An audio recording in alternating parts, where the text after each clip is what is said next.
चेतना का दीप है यह, ज्ञान का हिमालय, हिंदी विश्वविद्यालय, हिंदी विश्वविद्यालय। चेतना का दीप है यह, ज्ञान का हिमालय, हिंदी विश्वविद्यालय, हिंदी विश्वविद्यालय।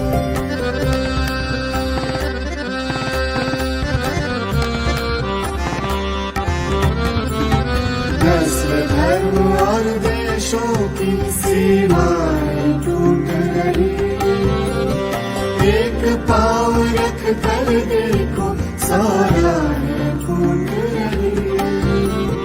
सत्य अहिंसा और शोध के,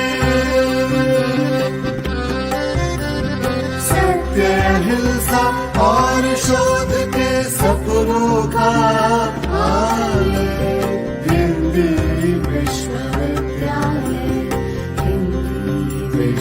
विश्वविद्यालय। चेतना का दीप है यह, ज्ञान का हिमालय, हिंदी विश्वविद्यालय, हिंदी विश्वविद्यालय।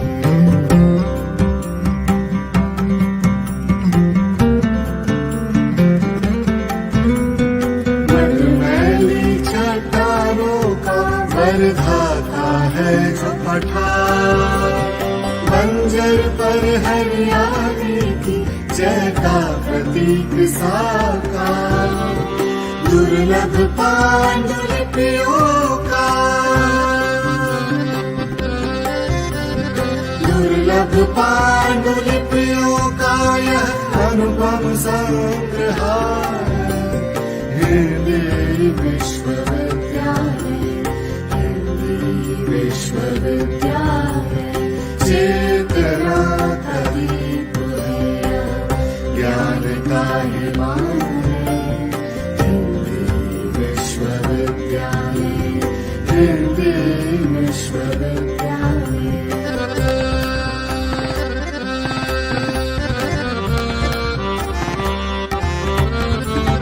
विद्या बुद्धि मनीषा की इस तपोभूमि का ताप बने, चिंतन का आलाप बने, अपने दीपक आप बने। अंधकार के विरुद्ध है यह, अंधकार के विरुद्ध है यह महाज्योति प्रज्ञालय, हिंदी विश्वविद्यालय, हिंदी विश्वविद्यालय। चेतना का दीप है यह, ज्ञान का हिमालय, हिंदी विश्वविद्यालय, हिंदी विश्वविद्यालय। महात्मा गांधी अंतर्राष्ट्रीय विश्वविद्यालय, हिंदी विश्वविद्यालय, हिंदी विश्वविद्यालय, हिंदी विश्वविद्यालय।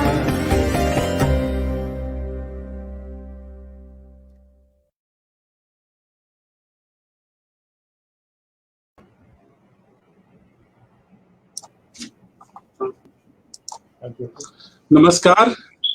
महात्मा गांधी अंतर्राष्ट्रीय हिंदी विश्वविद्यालय के आमुख फटक से जुड़े सभी सुधी विद्वज्जनों को गांधी और विनोबा की कर्मभूमि वर्धा से सादर प्रणाम, स्वागत, सुस्वागत।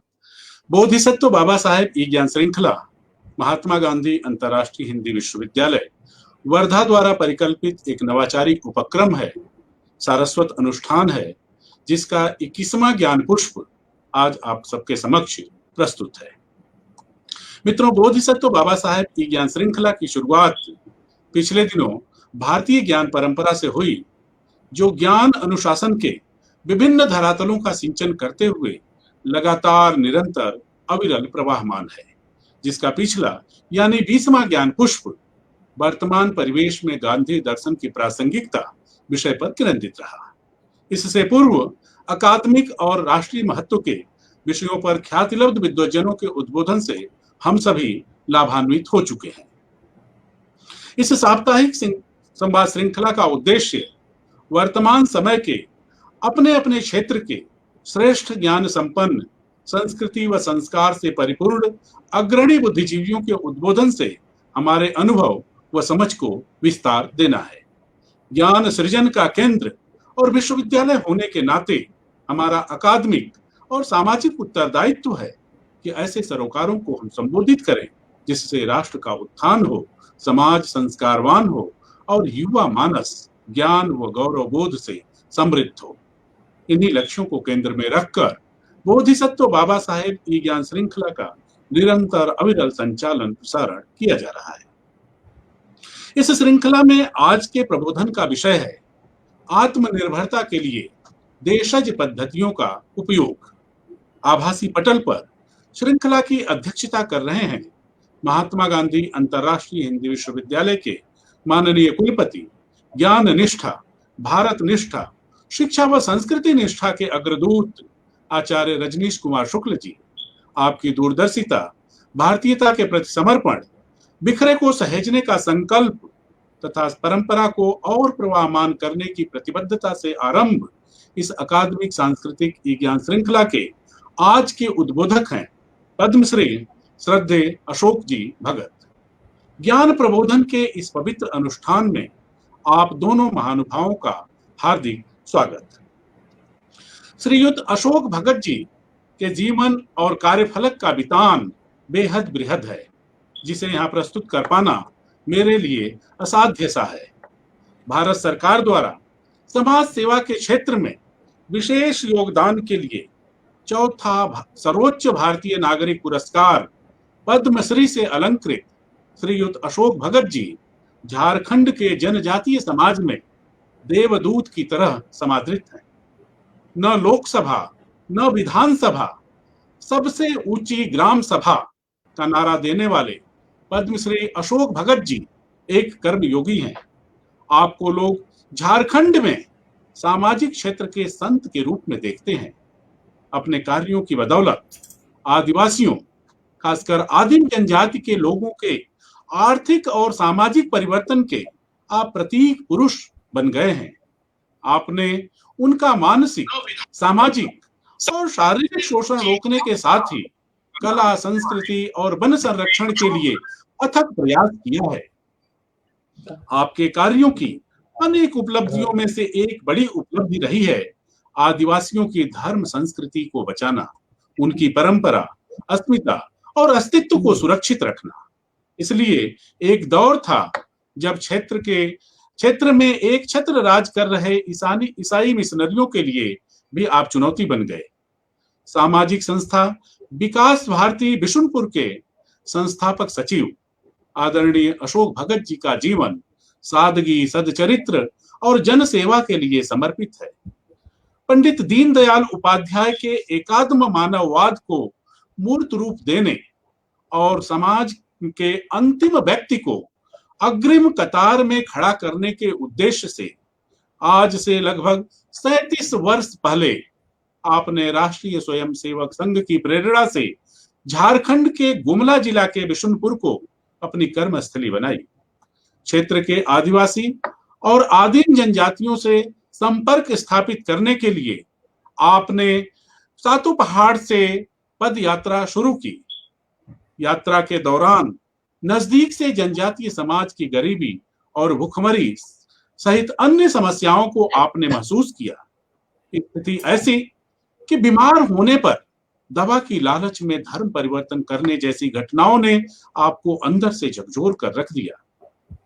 इन परिस्थितियों को देखकर आप इतने द्रवित हुए कि 1986 में कोयल नदी के किनारे आपने 200 आदिवासियों को साक्षी मानकर संकल्प लिया कि जब तक आदिवासी भाई बहन 2 वक्त का खाना ढंग से नहीं खाएंगे तब तक आप भी एक वक्त आपके गांव पे है।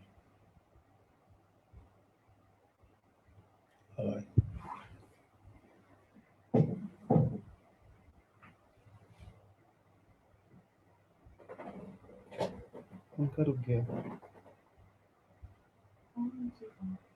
ये तो चल रहा है, ये रुक गया। मनोरा पे हैं।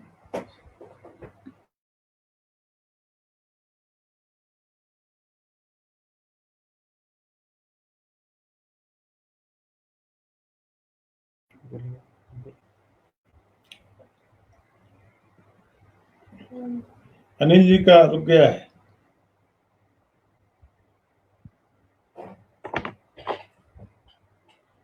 अनिल जी के यहाँ कुछ पावर प्रॉब्लम आई है।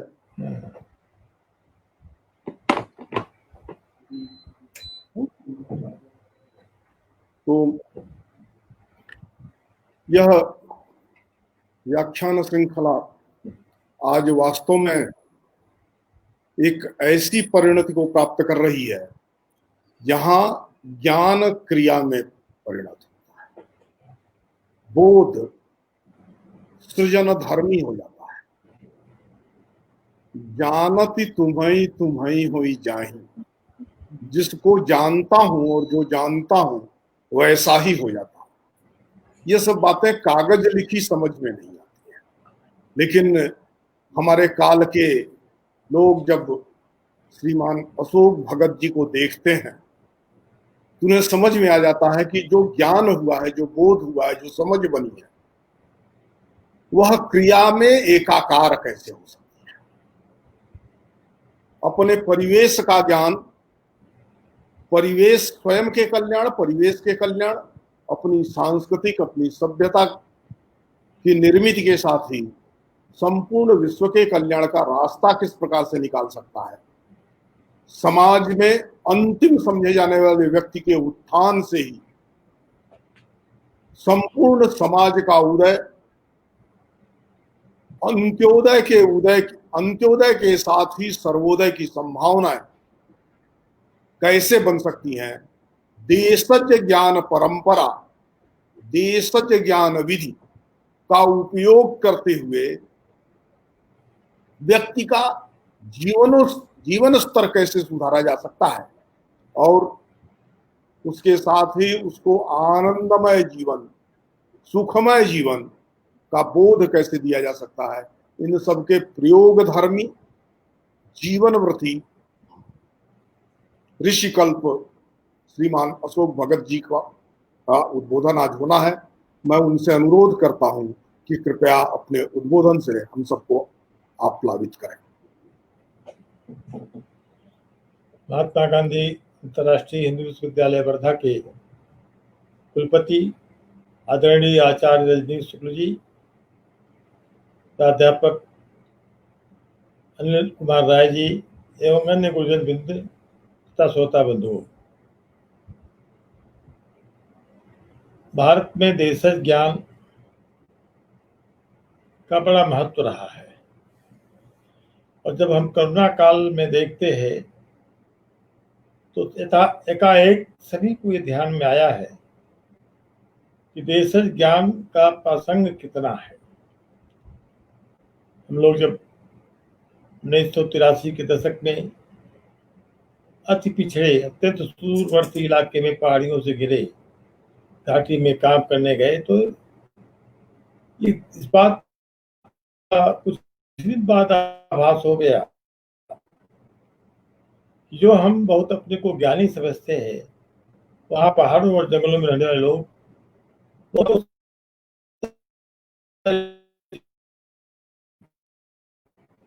मित्रों, इस देश में क्या हुआ, विकास की प्रक्रिया जो चली, बस चर्चाएं हो रही हैं और पुनः चर्चाएं मुड़ गई हैं उधर। इधर हम कहना चाहते हैं कि भाई जो पुरातन पद्धतियां थी, हमारे लोगों की ज्ञान थे, उस ज्ञान को हमने इग्नोर किया, उपेक्षा की। उन दिनों में कृषि के क्षेत्र में बिरसा के विश्वविद्यालय के वैज्ञानिकों के साथ बात करता था, गांव के लोगों से, तो हमारे वैज्ञानिक जो ये कहते थे वो आधुनिक खेती करने के बारे में, बीजों के बारे में, रासायनिक खादों के बारे में और कहते थे इससे काफी उपज बढ़ेगी। और जब सारा बातचीत करते करते वो अंत में पहुंचते थे गांव के लोगों के साथ, संवाद में आदिवासियों के साथ, कि उपज तो इतना हो जाएगी, तो काफी लोग उत्सुक होते थे। लेकिन जब उसका गणित बताते थे कि भाई इतना पानी चाहिए, इतनी खाद चाहिए, इतना खर्चा होगा, तो हमारे गरीब लोग काफी सर नीचे कर लिया करते थे। एक तो दुर्भाग्य है अपने देश का कि हम लोगों ने अभी तक हिंदी विश्वविद्यालय है, इसलिए मैं ज़्यादा विशेष तौर पर कहूँगा, हमारे वैज्ञानिकों ने ऐसी कोई स्थानीय बोली भाषा में विज्ञान के यानी तकनीकी ज्ञान को नहीं रूपांतरित किया कि आम आदमी के पल्ले पड़े, समझ में आ गई। मैं उनसे कहता था जो आप ये केमिस्ट्री बोलते हो वो कहाँ समझ में आ गया। और धीरे धीरे वो कहते थे, छोटा सा उदाहरण दूंगा धान के बारे में कि सर ये कहते राजेंद्र धान लगाओ, हमारे बारिश की पूरी संभावना 45 दिन की होती है, ये धान 60 दिन में पकता है। तो हमारा जो सीता धान है वो तो हम 45 दिन उत्पन्न कर लेते हैं एक कप पानी में भी, और इनका तो जब पानी नहीं बरसेगा तो पुआल बन जाता है, किसी काम नहीं आता। यहाँ तो कुछ कुछ उत्पादन हो जाता है। उसी प्रकार आज जैविक खेती की चर्चा हो रही है। 60 वर्षों बाद एक वैज्ञानिक ने हमारे गांव के लोगों से कहा, इस गोष्ठी में बोला ईमानदारी से, कि पूरे 60 वर्ष हम लोगों ने रासायनिक उर्वरकों के बारे में लोगों को समझाया, अब हम उठ के जा रहे हैं जैविक खेती की ओर। ये 60 साल बेकार हो गए, और 60 साल उनके बेकार हो गए जिन लोगों ने एक प्रोग्रेस के नाम पर, प्रगतिशीलता के नाम पर अनेक उन्नत तकनीकों को अपनाया, और आज वो कहीं के नहीं दिख रहे हैं। उनकी जो मूलभूत आवश्यकताएं, जो छोटी छोटी आवश्यकताएं, मैं कहा करता हूं कई बार जौ की खेती उन क्षेत्रों में बंद हुई अधिक उत्पादन के चक्कर में। अब जौ पूजा के लिए भी नहीं मिलता जल्दी से।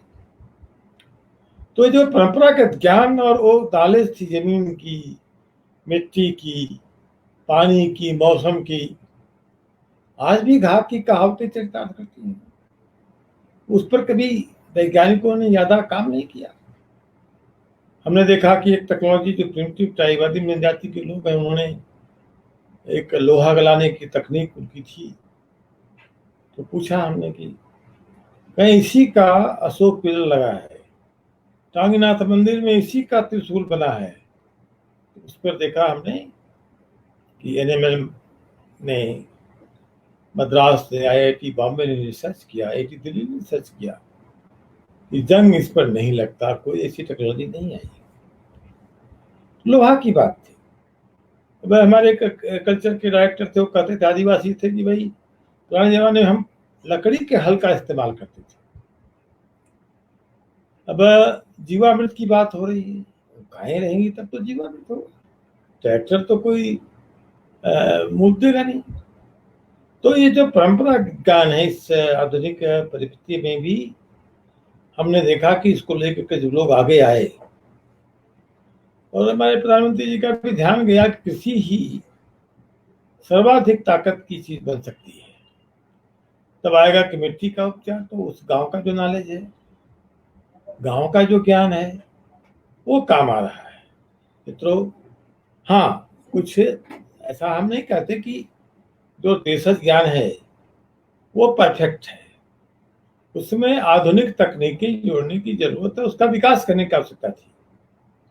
मूलभूत जो देशज ज्ञान था, बाबा साहब अम्बेडकर का जो व्याख्यान माला हम चला रहे हैं, बोधिसत्व, हमने एक गोष्ठी में प्रधानमंत्री जी की उपस्थिति में, एक बैठक में, बल्कि गांधी जी की 87 में जाती थी, तो हमने कहा भाई अगर हम विचार करते हैं, देखते हैं, तो बाबा साहब के विचार, गांधी जी के विचार, विवेकानंद के विचार, पंडित दीनदयाल जी के विचारों में कोई मूलभूत अंतर नहीं है। सवाल समझने की है। हर किसी ने एक अपेक्षा रखी कि अंतिम व्यक्ति जब सशक्त होगा, मजबूत होगा, उसकी ताकत बढ़ेगी, दुनिया की सारी आपदाओं को झेल लेगा। आज देश में आपदा आई है कोरोना का, हम आज भी कह सकते हैं दावे के साथ, उन गाँवों में वो प्रतिशत कम है, नहीं के बराबर लोग मिल रहे हैं रोगी, क्योंकि उनकी इम्यूनिटी पावर जो है वो ज्यादा है। इसलिए कई बार लोग कहते हैं कि सब लोग परवाह नहीं कर रहे हैं। भाई वो झेल रहे हैं, इन्होंने बहुत सारी आपदाओं को झेला है। तो आपदाओं को झेलने की ताकत, एक बार जब मनमोहन सिंह के समय में बैंकों में मंदी आई थी, कई बैंक बंद होने लगे थे, तो हमने वो गांव का जो हमारा बैंक था बिशनपुर का, पूछा कि भाई क्या है, आप क्या मंदी? क्या नहीं सर, हमारे यहाँ कोई असर नहीं पड़ा। तो जो एक गांव की पुरानी सोच, सामूहिकता, मिलजुल करके, आज देखिए कुपोषण के सवाल पर जब हम बात करते हैं, पुनः वही बात आगे टिक रही है कि जो हमारी बाड़ी है उसका नया नाम दिया पोषण वाटिका का हम लोग, ठीक है। उस बाड़ी में जो चीज उत्पादन होता है उसमें ज्यादा पोषक तत्व पाए जाते हैं, न कि ready to meat, ready to eat, क्या क्या दुनिया भर की चीजें चली हैं आंगनबाड़ियों में, वो चलते नहीं। समाज का विषय बनना, कोई भी बात समाज में निर्णय होना, एक दूसरे का सहयोग करना, आपने कोरोना काल में देखा हर आदमी कितना अपने आप को आइसोलेट फील कर रहा है, और की जबान में आती है कि आइसोलेशन में रहो। आइसोलेशन में रहने के लिए समाज तो बना नहीं।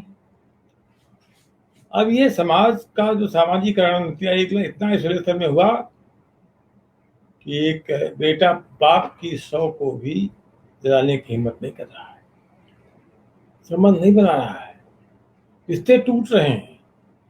इसलिए मैं कई बार कहा करता हूं कि देशज ज्ञान का एक बहुत मूलभूत बात है कि इस दुनिया में आप देखेंगे कि फ्लैट में रहने वाले लोग, इनको अभिजात वर्ग कहते हैं, एलिट क्लास कहते हैं, वे लोग दुनिया की तमाम नॉलेज जानते हैं, लेकिन यदि पूछो उनसे खुद के बगल में कौन रहता है उसको नहीं जानते, उनके बारे में उनको ज्ञान नहीं रहता है। कई बार समाचार मिलते हैं कि बगल में कोई आदमी की मृत्यु हुई, लाश सड़ गई, कोई जाना नहीं। लेकिन गाँव में जाइए, भले वो प्रधानमंत्री का नाम ठीक से नहीं ले पाते हो, अपने MP MLA को नहीं जानते हो, लेकिन 10-20 किलोमीटर के लोगों को दूर तक कोई जानते नहीं। ये देश ज्ञान, पहले से लोग कहते थे कि पानी के बारे में क्या, कोस कोस पर होता है, 10 कोस पर पानी, सब चीजें थी। वो परखने की जब आई है समय, तो हम लोग देख रहे हैं कि ये अस्थाई है, कारगर है, उपयोगी है। मतलब मैं एक बात, जैसा गांव का नाम लिया, जो सातों गांव, मैं गांव में घूम रहा था, जैसा चर्चा जी ने किया मेरे बारे में, मैं बिल्कुल पूराग्रह से रहित होकर के चर्च में ईसाइयों के बीच में सब जगह जाता था। एक गांव में ईसाई मसीहियों ने स्वागत भी किया, लेकिन बाद में उसी गांव में रहने के लिए गया तो वहां के लोगों ने मुझे कहा कि नहीं सर, आज तो रहने नहीं देंगे। हमने क्यों? मेरे फादर ने मना किया। उन दिनों मैं गांव में रहता था, पदयात्राएं करता था। कौन सा फादर? उन्होंने बताया कि विमलराय चर्च है, उसके फादर ने मना किया कि उनको मत ठहरा। मैंने कहा आई विल गो देयर, मैं जाऊंगा वहां, उनसे बात करूंगा। मैंने उनसे पूछा, गया मैं। पहले तो उन्होंने मुझे इग्नोर किया, परीक्षा की, कहा वो टूल ले लीजिए, बैठ जाइए। मैंने कहा नहीं, मैं आपके साथ कुर्सी पर बैठूंगा, कुर्सी में आइए। फिर उन्होंने कहा भाई, हमने कहा आप क्यों मना करते हो लोगों को?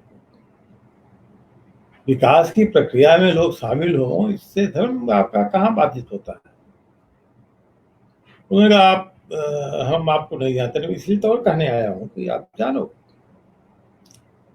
कह नहीं, आप यहाँ कुछ नहीं कर पाइएगा, आप बाहरी आदमी। मैंने कहा बाहरी आदमी? आप कहाँ के हो? कोई गांव का नाम लिया उन्होंने। मैंने कहा आपको फादर किसने बनाया? बेल्जियम वाले ने। उनका बेल्जियम हिंदुस्तान में है और मैं बाहर का हूँ। ये जो धारणा फैला रखे हो, इसको रोको, और यहाँ के लोगों का विकास ये लोग खुद करेंगे। 200 सालों से आप काम कर रहे हो, क्या परिवर्तन आया? सिवाय एक पुरानी नेकर और हाफ शर्ट पहना करके लोगों को चेंज किया, बाल काटने का ढंग बदला, मैंने कहा भाई आप विवेकानंद का मैं तो ईसाई क्रूस को लगा लूंगा अपने कमरे में, लेकिन आप विवेकानंद का चर्च में चित्र रखोगे?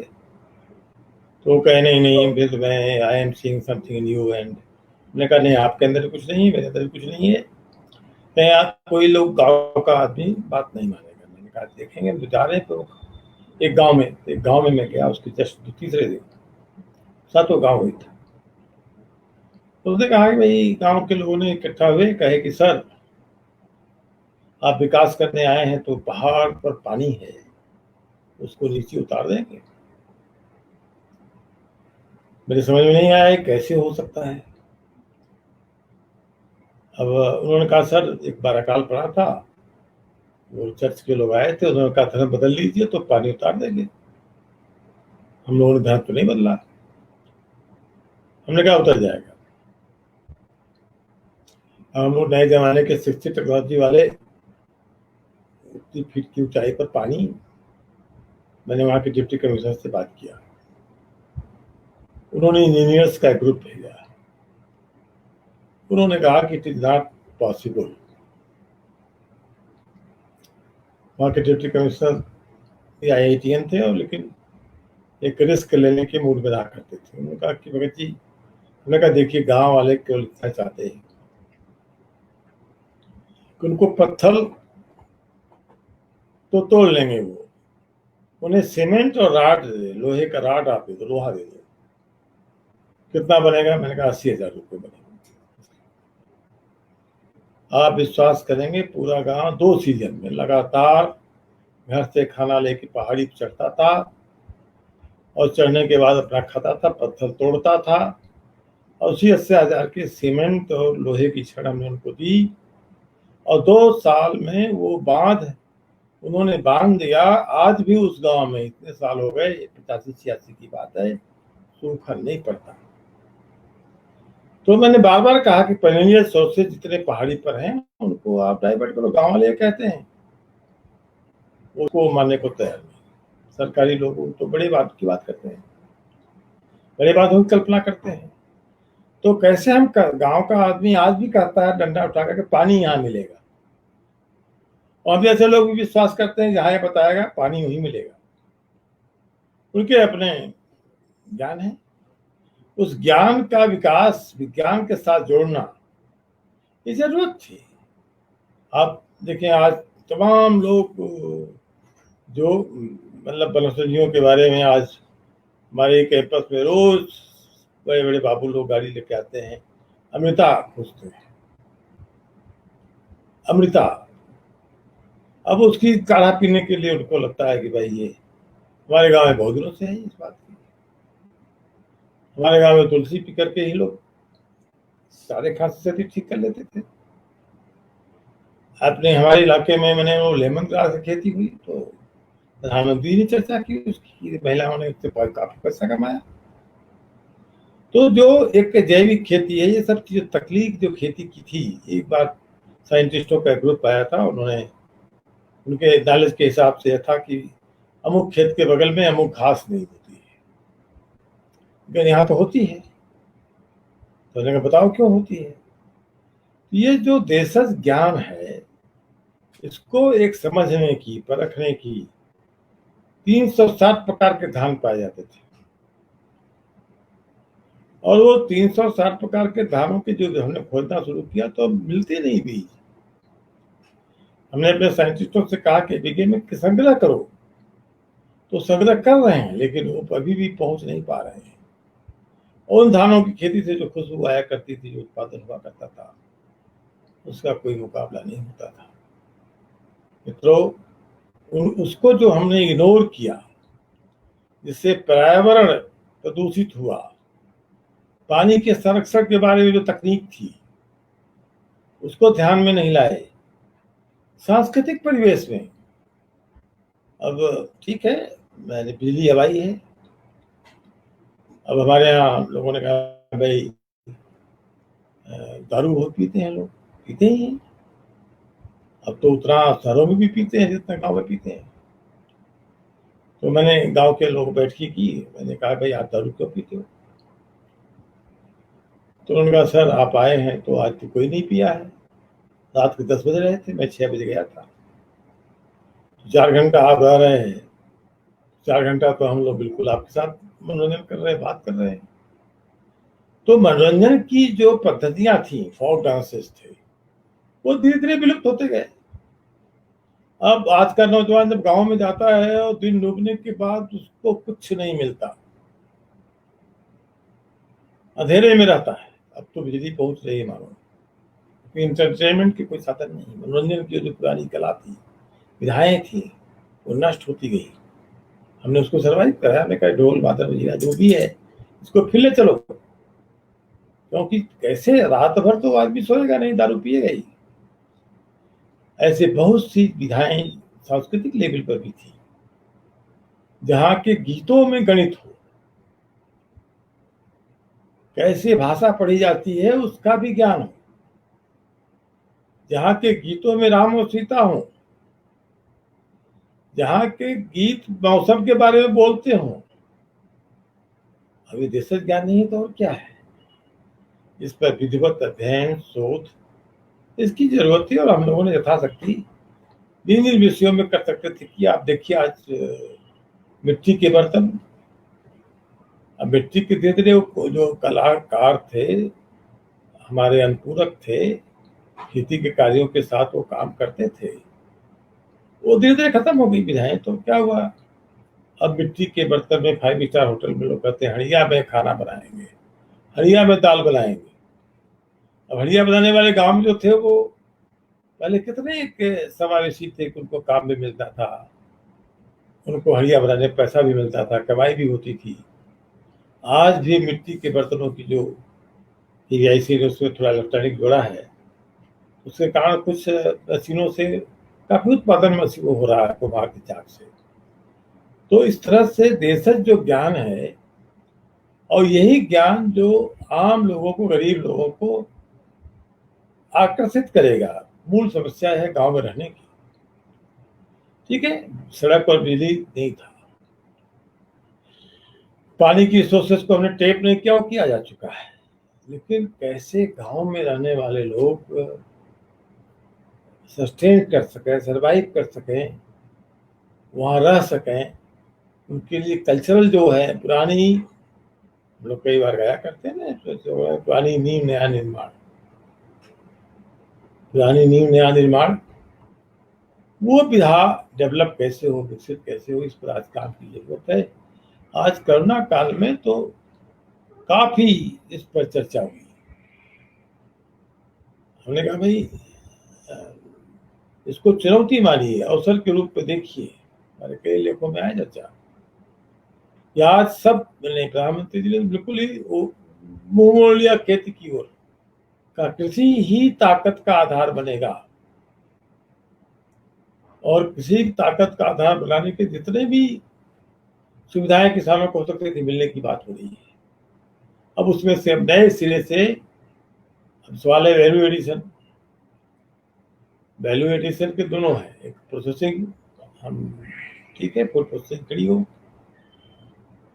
अब केवल एक रामदेव से काम फिर चलने वाला है, फूड प्रोसेसिंग खड़ी हो, लेकिन ये भी तो है जो पुराने चावल, किस्म के चावल खोजे जा रहे हैं, मिल नहीं रहे हैं, पुराने जो उत्पादन है वो मिल नहीं रहे हैं, तिरहन शुद्ध तेल नहीं मिल रहे हैं। तो इसके लिए पुनः उस तकनीक पे जाना होगा, देशज ज्ञान पे जाना पड़ेगा, ताकि अब कई बार हमने गांव में अनुभव किया कि भाई हम अपनी जरूरत की चीजें तो बहुत सस्ते में जल्दी से बेच देते हैं क्योंकि हमें पैसे की आवश्यकता होती है, और हम नरेगा जैसी योजनाओं में बहुत मजदूरी बढ़ाते जा रहे हैं। अब वो कितनों मजदूरी लेबर पेमेंट कर दें, लेकिन सप्ताह के दिन हाट जो लगती है, बाजार जो लगती है, उसमें पूरा मजदूर का पैसा कंज्यूम हो जाता है, बाहर चला जाता है। जैसे हम लोग बचपन में कहते थे जहाँ की पनिया तहाँ जो, जब कपड़ा सुखाते थे, वो इसी प्रकार का जहां से पैसा आया फिर वहीं चला जाता है। तो वो कैसे हम लोग बीज रखने की तकनीक को पुनः डेवलप कर सकें, कैसे लोग सुरक्षित अनाजों को रख सकें। और गोबर की बात तो सर्वा था, सबने मान ली है कि गाय से उसके पेशाब से जीवामृत बनता है, गोबर बनता है, गोबर से जैविक खेती बनती है, उससे उत्पादन हो रहा है, अच्छे उत्पादन हो रहे हैं। उनके धान तरह तरह के उन्होंने भी ईजाद किए हैं, उसकी अन्वेषण किए हैं, पाए हैं। तो उस देशज ज्ञान को यानी एकदम सटरे से इस बात को लोगों ने मान लिया कि गांव का आदमी रहने वाला कुछ जानता नहीं, आदिवासियों की समझ नहीं है, वो देशज ज्ञान को इग्नोर किया। अरे भाई आप चले जाइए, कई बार हमारे पास मुझे एक बड़ा रोचक प्रसंग आता है कि हमारे सुक्का बिरजिया जी थे, पहाड़ से IIT दिल्ली के लोग आए थे, हम लोग पहाड़ से नीचे उतर रहे थे। अब जानते हो पहाड़ में चढ़ने में इतना कठिनाई नहीं होती जितना पहाड़ से उतरने में कठिनाई होती है। तो लोग फिसलने लगे। तब तक हमारे सुक्का बिरजिया ने एक डंडा तोड़ा, एक लाठी टाइप बनाया और कहा, ए बाबू यही अपना प्लेट टकराना चाहिए, इसको हाथ में पकड़िए, इसके सहारे आप नीचे उतर जाइएगा। सेंस, ह्यूमर सेंस, ये जो एक सहअस्तित्व की भावना थी, और आज सब महसूस कर रहे हैं ये सहअस्तित्व पुराने जमाने में ही था। अब कई बार देश में भुखमरी की आवश्यक बात करते हैं, कई बार मैं नेताओं की बातों पर हंसता हूँ। अरे भाई आज भी गांवों में अगर कोई जान जाता है कि अमुक के घर चूल्हा नहीं जल रहा है तो सब उसकी सहायता करते हैं, किसी को भूखे नहीं मरने देते हैं। अब वो जो पारंपरिक ज्ञान है, चूंकि बीच के कालखंड में वो लुप्त होता गया, हमारे गांव के लोगों की समझ भी बंद होती गई, गांव के लोग भी समझ नहीं पाए, उनकी जड़ी बूटियां स्मगलिंग होती गई। अब आवश्यकता है कि उन ज्ञान को पुनः उन पर आत्मविश्वास पैदा करना है। भाई देखो ये जो आप बाकस का पत्ता है ना, इसको काढ़ा पियोगे तो खांसी नहीं आएगी, क्योंकि इसी का सिरप बनता है। अब पीने लगे हैं लोग, उसको लोग पीने लगे हैं। बुखार कैसे नहीं आता, उसके लिए भी दवाएं हैं।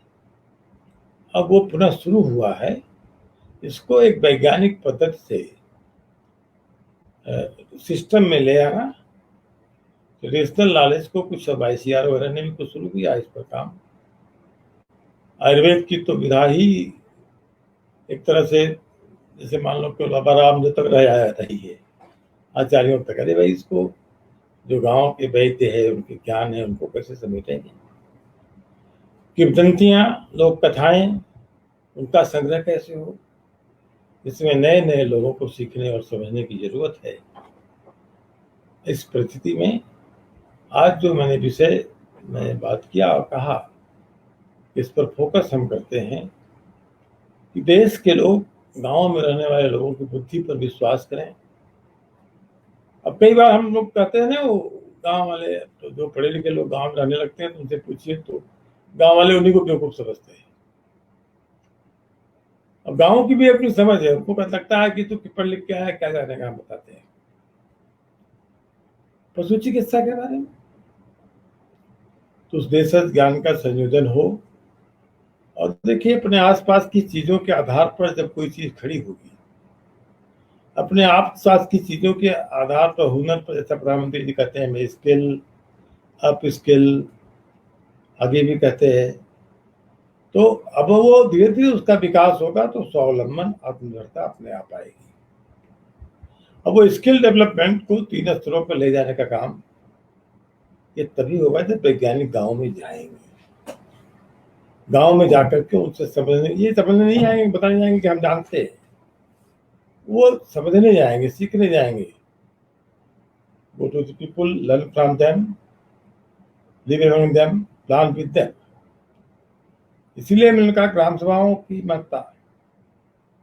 गांव का आदमी जो निर्णय ले लेता है वो महत्वपूर्ण होता है, वो सब चीजों को समझता है, अपने विकास की प्रक्रिया को वो जानता है, उसको मिट्टी पानी से लगाव रहता है, अपने गांव की पहचान से लगाव रहता है। इस कारण देशज ज्ञान का आत्मनिर्भरता में यही गांधी जी ने कहा था। गांधी जी ने मिट्टी से उपचार की बात की, कोई रोग होता था कि मिट्टी का लेप कर दो। यही बात बाबा साहब अम्बेडकर की सोच थी, भगवान बुद्ध की भी यही सोच थी। सुखी रहना, सुख का अंत किसमें? गांधी जी कहा करते थे, कुदरत सबका पेट भर सकती है, किसी एक की हवस नहीं। लेकिन हम देखते हैं आज एक कि आदमी की हवस इतनी हो जाती है कि वो संतुष्ट नहीं होता। संतुष्टि ही सुख का कारण है। यह संतुष्टि कैसे आवे, ये वो इसी में आएगी कि हम अपना उत्पादन स्वयं से करेंगे। एग्रीकल्चर के बारे में जैसे अब पुराने जमाने की बात बताता हूँ, आपको एक दृष्टांत बताता हूँ। हिंदुस्तान की जो पाकिस्तान की लड़ाई हुई और 1947 में पाकिस्तानी तो ये समझते थे कि अमेरिका इंग्लैंड तो समझता था कि हिंदुस्तान के पास फौजें नहीं है, पाकिस्तान कश्मीर जीत लेगा। अब जीत तो लेगा क्योंकि उनके पास हथियार नहीं है, इक्विप्ड नहीं है। लेकिन जब हमारी सेनाएं जीती तो उनको हैरत हुई, उन्होंने कमीशन बनाया और उस कमीशन में लाला सरदार पटेल से मुखातिब हुए। उन्होंने पूछा क्या कारण है कितने अभाव में भी आपकी फौजें जीत गई? तो उन्होंने कहा एग्रीकल्चर हमारी कल्चर। कल्चर क्या है? Agriculture is our culture. हम जब कई बार देखते हैं आदिवासी क्षेत्रों में पैदा चाहे जितना भी हो, इसका नाप तोल नहीं करता है। सुबह से लेके शाम तक जंगल जाने से लेके पशुपालन तक, गायों को लेके घूमना करना, बच्चों को रात तक उसमें श्रद्धा भाव से लगा रहता है। उसी में उसका व्यायाम होता है, उसी में उसका स्वास्थ्य रहता है। बस मैंने कहा उसे आसपास की चीजों से थोड़ा अवगत करा करके उसकी वैल्यू एडिशन, गुणवत्ता के बारे में उसके पैसे ठीक से मिलने लगे, उसकी कीमतें उसको ठीक से मिलने लगे, तो वो नेचुरली अपनी ओर लौटेगा।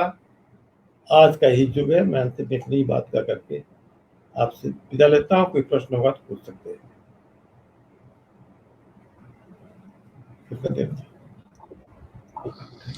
बहुत ही अद्भुत, बहुत ही अद्भुत और अनुकरणीय उद्बोधन। मैं शुरू में परिचय दे रहा था बाबा का, लेकिन तकनीकी बाधा की वजह से दूर हो गया था और मैं भूल गया था कि श्रद्धेय अशोक भगत जी को कौन नहीं जानता है, उनके कामों को कौन नहीं जानता है। उनका जो सामाजिक आर्थिक मॉडल है विकास का, उससे कौन परिचित नहीं है। एक तरह से मैं सूरज को दिया दिखाने का काम कर रहा था और दिया बुझ गया था। उस समय तकनीक ने मुझे सचेत कर दिया था कि भाई सूरज को दिया नहीं दिखाया जा सकता। आप के बारे में सभी परिचित हैं, जो सामाजिक है, जो इस समाज को, देश को, राष्ट्र को जानता है और जो इस देश के समाज के विकास को जान रहा है, वो आदरणीय अशोक भगत जी को और उनके कामों को जानता है। बहुत ही प्रेरणादायी उद्बोधन रहा, क्योंकि देशज पद्धतियां जिससे हम दुर्भाग्य से दूर होते जा रहे थे, संयोग अब है कि माननीय अशोक भगत जी जैसे कुछ लोगों के प्रयास से हम पुनः उन पद्धतियों की तरफ वापस आ रहे हैं। और जो आपका कर्म क्षेत्र है वो एक जीता जागता उदाहरण है कि किस तरह से देशज पद्धतियों का उपयोग करके लाखों लाखों लोगों के जीवन में आमूलचूल परिवर्तन आया है। हजारों हजारों युवाओं को आत्म स्वावलंबन मिला है। मैं महात्मा गांधी अंतर्राष्ट्रीय हिंदी विश्वविद्यालय परिवार की तरफ से आपके इस उद्बोधन के लिए साधुवाद देता हूं। और अब मैं धर्म, दर्शन, शिक्षा और संस्कृति के प्रतिष्ठित करने वाले, महती भूमिका निभाने वाले महात्मा गांधी अंतर्राष्ट्रीय हिंदी विश्वविद्यालय के यशस्वी कुलपति, तुलनात्मक धर्म और दर्शन के ख्याति लब्ध विद्वान आचार्य रजनीश कुमार शुक्ल जी से सादर अनुरोध कर रहा हूं कि वह अध्यक्षीय उद्बोधन प्रदान कर हमें अनुग्रहित करें। साथ ही यदि कुछ प्रश्न हो तो उन प्रश्नों का भी समाधान आप और माननीय अशोक भगत जी के माध्यम से अपेक्षित होगी।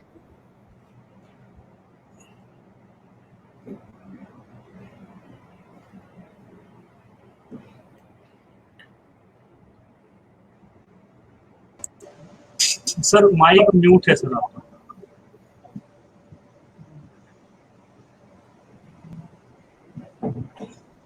सबको नमस्कार। श्रद्धेय अशोक जी का व्याख्यान एक दृष्टि से अद्भुत है। श्रोता प्रश्नों की झड़ी लगाते हैं, लेकिन इस व्याख्यान में मैं देख रहा हूं कि जो अर्थ प्रस्तुत किया है श्रद्धेय अशोक जी ने, उन अर्थों को विस्तारित करने का ही प्रयास सभी के द्वारा हुआ है। अब मैं अर्थ इसलिए कह रहा हूं कि बाबा तुलसी की पंक्ति आज के व्याख्यान पर अत्यंत चरितार्थ है। अर्थ अमित आखर अति थोरे। यूं भी हम सब लोग जानते हैं कि बाबा व्याख्यान में नहीं क्रिया में विश्वास रखते हैं, और उनकी क्रिया सिद्धि ही है जिसने परिवर्तन किया है। परिवर्तन का प्रत्यक्षीकरण समस्त समाज के द्वारा हो रहा है। पर हमारे जैसे लोग, विशेष करके उच्च शिक्षा के क्षेत्र में गए हुए लोग, अर्थ जब तक शब्दों से प्रकट नहीं होता उसको मानते हैं। उन्होंने साक्षर होने का तात्पर्य, शिक्षित होने का तात्पर्य मान लिया जो केवल अक्षर के साथ बना रहता है, जो कागज लेखी को ही अंतिम रूप से समझता है। देशज ज्ञान जिसने कोरोना के कालखंड में भारत जैसी सभ्यताओं की रक्षा की, नष्ट हो गया होता ये देश, क्योंकि हमारी स्वास्थ्य सुविधाएं इस कालखंड में ऐसी रही हैं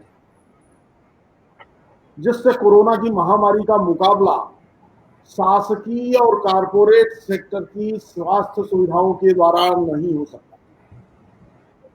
पर जो बच गया था हम सब में देशज ज्ञान, हमारे परिवेश से उपजा हुआ, हमारी परंपरा से उपजा हुआ, जिसमें अमृता के स्वरस, अदरक के रस, काली मिर्च और दालचीनी के गुणों में इस बीमारी से लड़ने के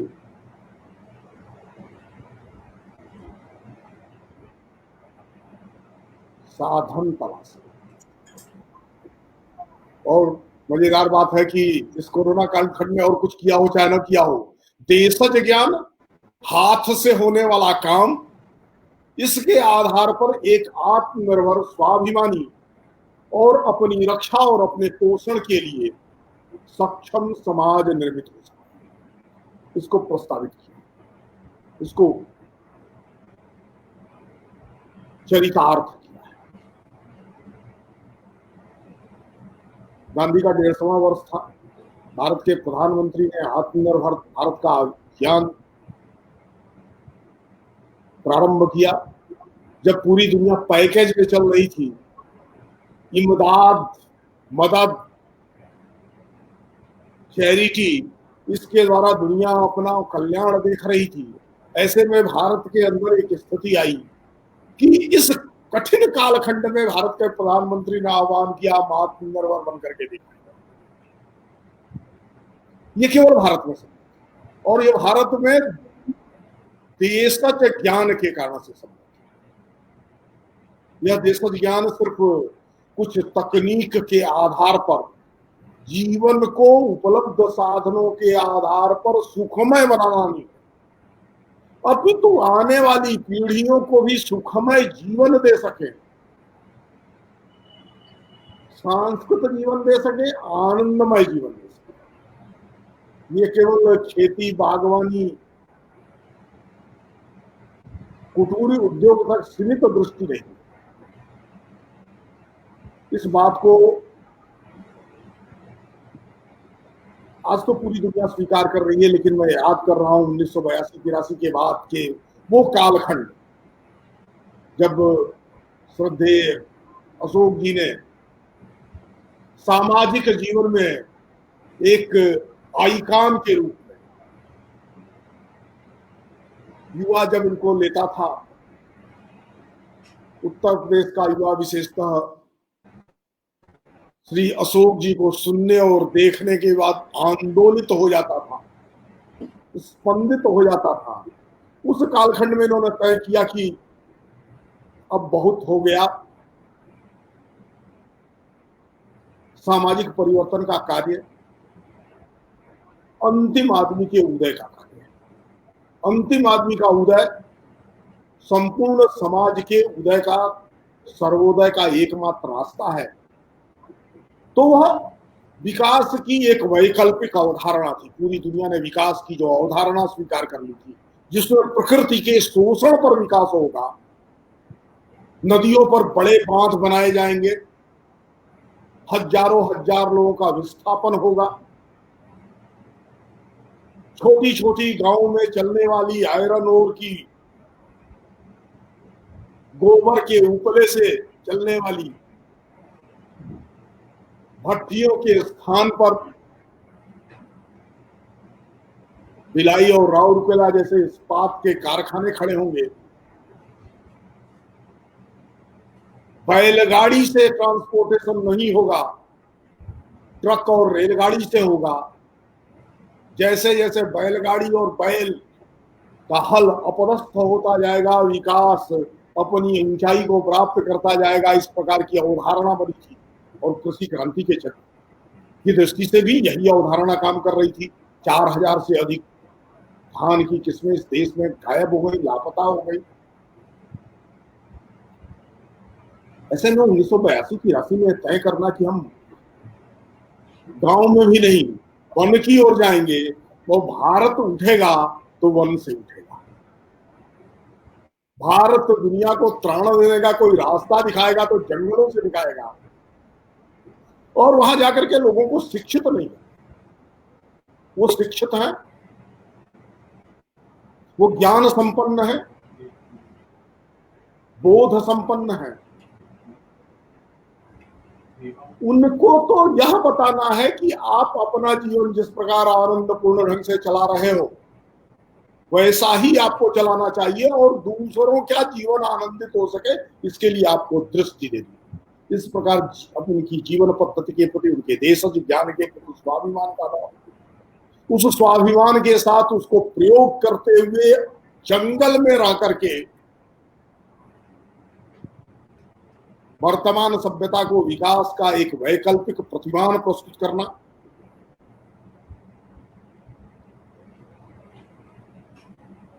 अर्थ का न्यूनतम निवेश करते हुए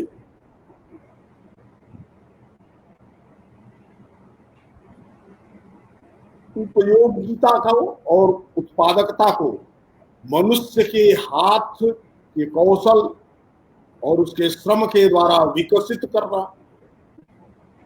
और सिर्फ उसका विकास नहीं है अपितु इस प्रकार से होने वाले उत्पादनों के लिए एक वैकल्पिक वितरण व्यवस्था का प्रतिपादन करना, विपणन की वह नीति जिसमें उत्पादक, कारीगर, कामगार, किसान शोषित न हो अपितु संतुष्ट हो, इन सारी चीजों को लेकर के, और ये सब कुछ अपनी भारत की परंपरा के अनुरूप होगा, धरती उस स्थान की परंपरा के अनुरूप होगा। इस प्रकार का एक लंबा यज्ञ किया है। मैं यज्ञ कहता हूं बार बार, एक ऐसा यज्ञ कहता हूं जिसमें एकाध संविधा डालने के लिए बहुत सारे लोग उत्सुक रहे, लेकिन 3-4 दशकों तक अनवरत ताप झेलते हुए भारत की तोड़ने वाली शक्तियों का ताप, और इस शिक्षा के कारण से अपने पारंपरिक जीवन के प्रति जो अनास्था उत्पन्न हुई है समाज में, उसका ताप, इन दोनों तापों को झेलते हुए एक विशिष्ट प्रकार की विकास नीति निर्मित है। वह आत्मनिर्भरता के अभियान के इस कालखंड में दिखी है। वो चीजें जिनके लिए हम आश्रित थे, दुनिया के अन्य देशों पर बना सकते थे हम, तब भी जून के महीने के पहले भी, लेकिन हमने सोचा नहीं था। और जब एक प्रेरणा प्राप्त हुई, इस देश के नौजवानों ने, युवाओं ने विश्वास किया कि हम अपने प्रयासों से इस देश को आत्मनिर्भर बना सकते हैं, और आत्मनिर्भर स्वावलंबी सिर्फ उपभोग की दृष्टि से नहीं, अपितु सुख और आनंद की दृष्टि से भी आत्मनिर्भर बना सकते हैं। सुख और आनंद के साधनों को भी बाह्य सभ्यताओं से तलाशने की आवश्यकता नहीं है। हमारी भारतीय सभ्यता दृष्टि जो वन में, गांव में, नगर में एक ही मूल अवधारणा के साथ विकसित होती है, स्थान के अंतर के होते हुए भी मौलिक रूप से एक ही अवधारणा के साथ विकसित होती है, वो है जीवन के प्रति मूल्यवत्ता की दृष्टि, पड़ोसी के प्रति करुणा की दृष्टि, सहयोग, संवेदना और सहकार की दृष्टि, देशज ज्ञान को, भारतीय ज्ञान परंपरा को, भारत के लोगों के हजारों वर्ष के अनुभव से जिन जिन स्थानों पर वह रह रहे थे, उन स्थानों पर उन्होंने विशिष्ट अनुभव जो अर्जित किए थे, उसके द्वारा एक गतिशील, विकासपूर्ण, संपोष्ट विकास वाली, स्थायी और अंततः मनुष्य को आनंद देने वाली जीवन प्रणाली विकसित की जा सकती है, जो सबका पोषण करेगी और किसी का शोषण नहीं। तो यह पोषण की, शोषण मुक्त, समता वाली, संवेदना युक्त विकास की दृष्टि एक व्यक्ति समाज में अपने यत्न के द्वारा इसलिए खड़ा कर पाता है कि जिनके बीच काम करना है उनसा हो जाना है। तुम्हें जानना है तो तुमसा हो जाना है। जब तुम्हें जानता हूं तो तुमसा हो जाता हूं। जानत तुम्हें हो जाए। तो समाज में जिनको आदिवासी कहा जा रहा था, जिनको वनवासी कहा जा रहा था, जिनको जनजाति कहा जा रहा था, उनको परमेश्वर के समान सामने रख करके, नारायण के समान सामने रख करके, इस नर की सेवा नारायण की सेवा है। और इस नर की सेवा का तात्पर्य इसको मुक्ति का मार्ग सिर्फ दिखाने के लिए वासना पंथों के अंतर्गत नहीं रखना है, इसको वास्तविक स्वतंत्रता जो सभी प्रकार के बंधनों से उसको मुक्त करेगी, भौतिक बंधनों से भी मुक्त करेगी, आध्यात्मिक बंधनों से मुक्त करेगी, और वाह सभ्यता के मानसिक बंधनों से भी मुक्त करेगी। इस प्रकार की एक जीवन प्रणाली निर्मित करने वाले तपस्वी को सुनना, उनके शब्द से जो अर्थबोध होता है वह परिवर्तनकामी होता है, ऐसा विश्वास हम सबको था। और वैसा ही विश्वास जिन्होंने पहली बार आपको सुना है उनके भी मन में जगा है। ये उसकी प्रतिक्रिया से लग रहा है। मैं प्रतिक्रिया करने वाले श्रोताओं, दर्शकों को देख रहा हूँ, प्रतिभागियों को देख रहा हूँ, तो बहुत सारे ऐसे हैं जो आपको पहली बार सुना। मैं जब ये कह रहा हूँ तो इसलिए कह रहा हूँ कि मैं भी पता नहीं कितने दिनों बाद आपको सुना, पर आपको सुनना, आपको देखना, और आपको सुनना और आपको देखने से अधिक जिसने एक बार भी आपके काम को देखा है, आपके काम के तरीकों को देखा है, उसके परिणाम को देखा है, उसकी जो सुगंध फैली हुई है वनांचल में, उसको सूंघा है, वह समझ सकता है कि भारत का वास्तविक स्वातंत्र तो देशज ज्ञान परंपरा पर आधारित तो सभ्यता की निर्मित से हुआ। यही गांधी की दृष्टि थी, यही विनोबा की दृष्टि थी, यही दीनदयाल की दृष्टि थी। और इन सभी दृष्टियों को युक्ति और तर्क के भेद को मिटाते हुए प्रयोग की भूमि पर चरितार्थ करने वाले श्रीमान अशोक भगत जी जैसे व्यक्ति के मुख से सुनना, समझना युवा पीढ़ी के लिए प्रेरणादायी है, क्योंकि आज पूरी दुनिया फिर अपने मूल की ओर लौटना चाहती है, अपने केंद्र की ओर लौटना चाहती है, अपनी वास्तविकता को जानना चाहती है। उसके ऊपर जो आरोपित, औपनिवेशिक और यूरोपीय सभ्यता का कथित वैश्विक स्वरूप है, उसको वह उससे मुक्त होना चाहता है। यहां तक कि पश्चिम के यूरोप से पूर्व का यूरोप मुक्त होना चाहता है, यूरोप से अफ्रीका मुक्त होना चाहता है, लैटिन अमेरिकी देश मुक्त होना चाहते हैं।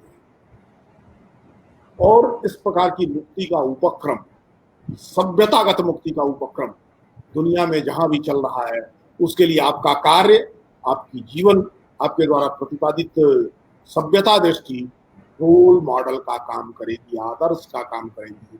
उसको जानने का अवसर आपके द्वारा मिला, इसके लिए मैं आपके प्रति व्यक्तिगत, मैं तो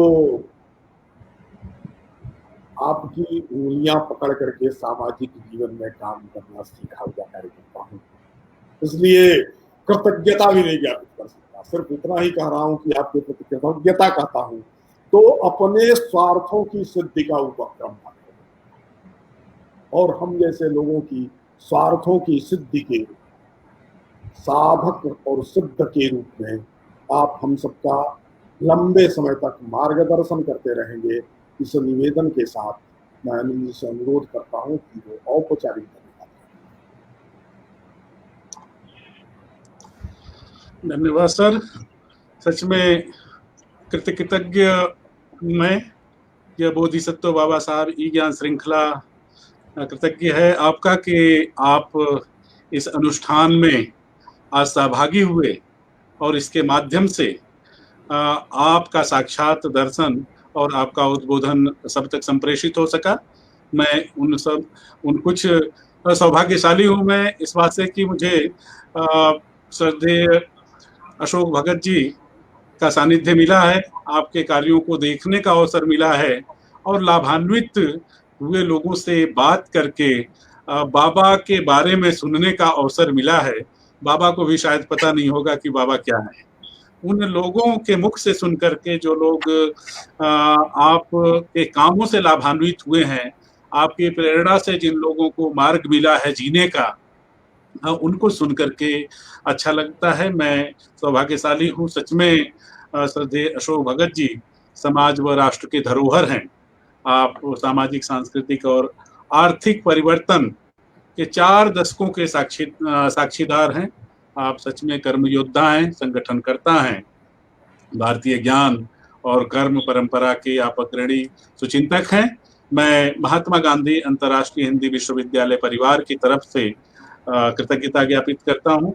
यह परिवार, हिंदी विश्वविद्यालय परिवार आपका कृतज्ञ है कि आपने अपने बहुमूल्य समय में से, अपने व्यस्ततम समय में से, क्योंकि जो सामाजिक व्यक्ति है, जो जिसका सीधे सीधे समाज से सरोकार है, उसके पास 24 घंटे कम पड़ते हैं काम करने के लिए, फिर भी आपने हमारे अनुग्रह को, हमारे निवेदन को स्वीकार किया और आप इस मंच पर आकर के आभासी माध्यम से इस देश और दुनिया के जुड़े हुए तमाम मित्रों को आपने अपने उद्बोधन के माध्यम से उनका ज्ञानवर्धन किया, उनके अनुभव का विस्तार किया और उनको प्रेरित किया कि रास्ता अपने देशज पद्धतियों में है।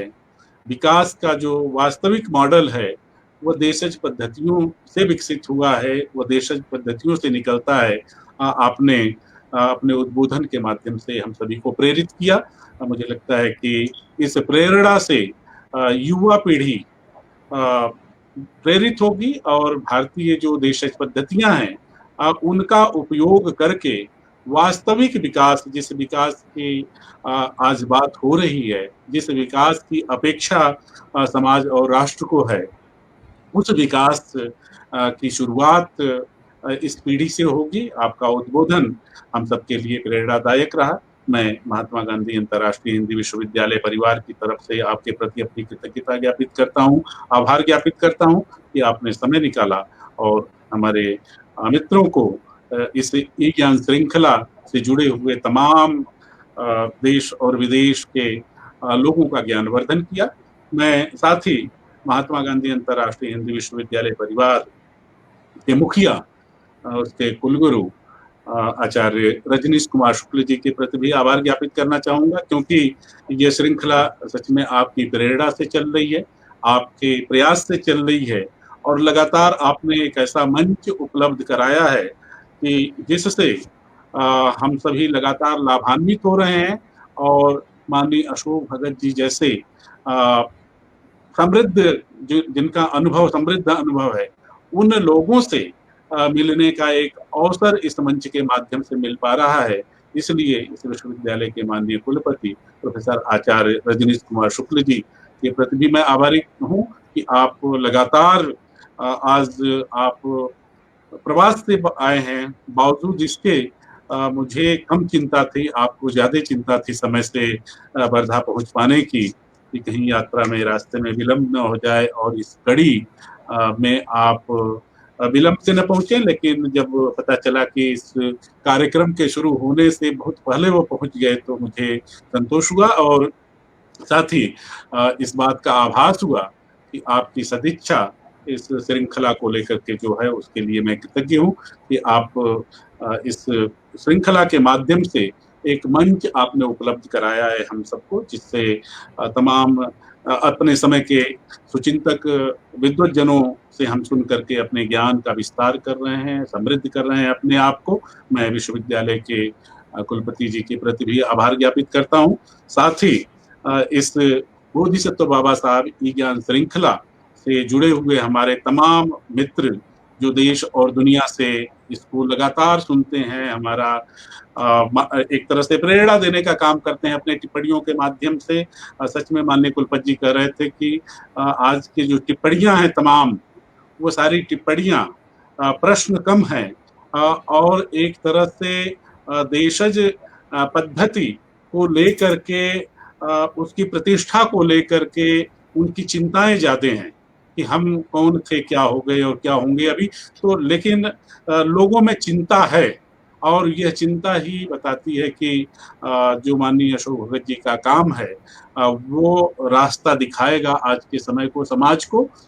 इसलिए मैं इस आभासी पटल से जुड़े हुए तमाम मित्रों के प्रति भी अपना आभार ज्ञापित करता हूँ। साथ ही इस श्रृंखला को संचालित करने में हमारे मित्र प्रोफेसर कृपाशंकर चौबे जी, इस श्रृंखला के सहसंयोजक भाई संदीप कुमार वर्मा जी और इस श्रृंखला से तकनीकी रूप से जुड़े हुए मित्रगण श्री अरविंद कुमार जी, मिथिलेश जी, हेमंत जी, राजदीप राठौर, अनिल ढोरे जैसे तमाम मित्रों के प्रति भी मैं आभार ज्ञापित करता हूं कि आप सबके सहयोग से यह संभव हो पा रहा है कि इस कोरोना काल में हम जीवंत हैं और जीवंतता के साथ अपनी अकादमिक एक तरह से जो जिम्मेदारी है उसका निर्वहन करने में सफल हो पा रहे हैं। मैं सबके प्रति पुनः आभार ज्ञापित करता हूं और मैं उम्मीद करता हूं कि हम लोग जल्दी फिर मिलेंगे इस ज्ञान श्रृंखला में।